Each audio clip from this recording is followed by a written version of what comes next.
So what's up po mga kamatik, andito po ulit si Pops Josh, no? Meron tayong unit ulit ngayon, Toyota Innova. So ang problema nito kanina, hindi siya nag-start. So ang ginawa natin, in-inspect natin yung alternator, and tingin ko sira yung diode. Pero buti na lang, na-heads up natin si Sir agad at pinalta natin tong alternator ng bago, no?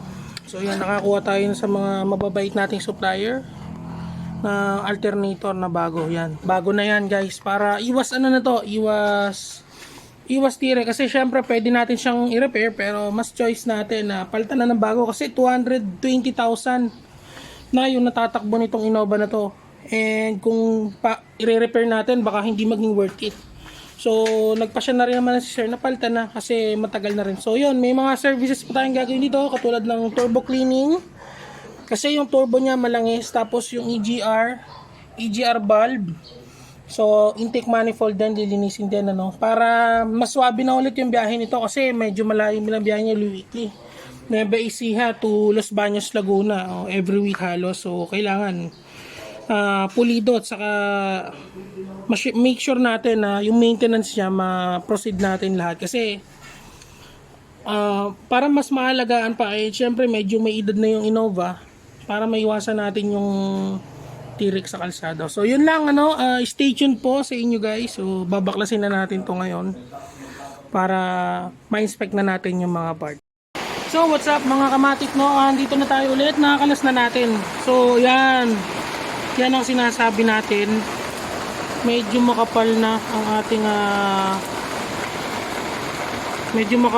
ating view, no? Grabe yan mga boss.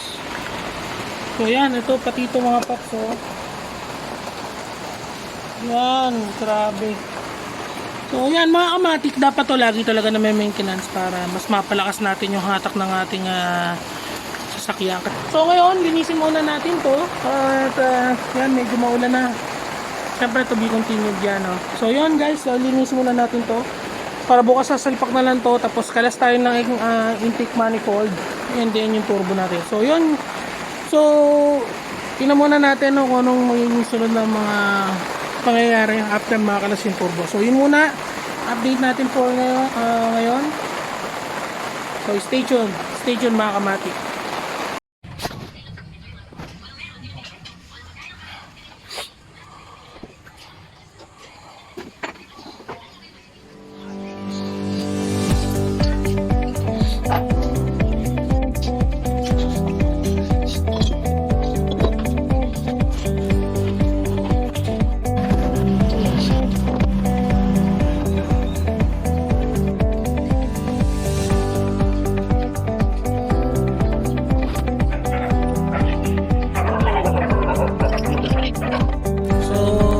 What's up mga kamatik, no?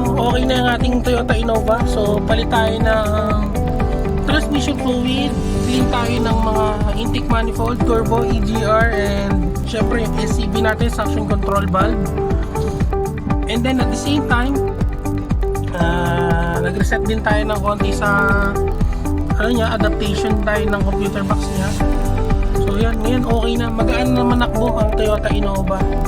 So na-testing na namin to at high speed, so okay na rin. Wala na yung feeling na parang sinasakal yung sasakyan sa hatak.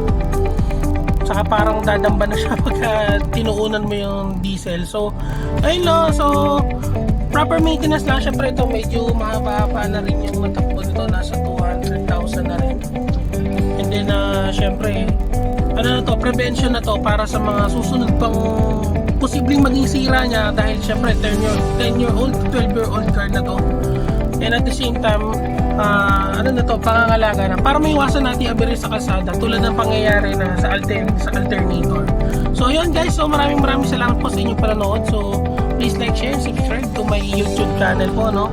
And pa-like and share na rin po ng ating page sa Facebook, and pa-follow na rin po tayo sa TikTok. So yun lang po, no guys, maraming salamat po sa inyong panonood. So matik yan kay Pops Josh. So peace out and God bless po sa inyo po lahat. Yeah.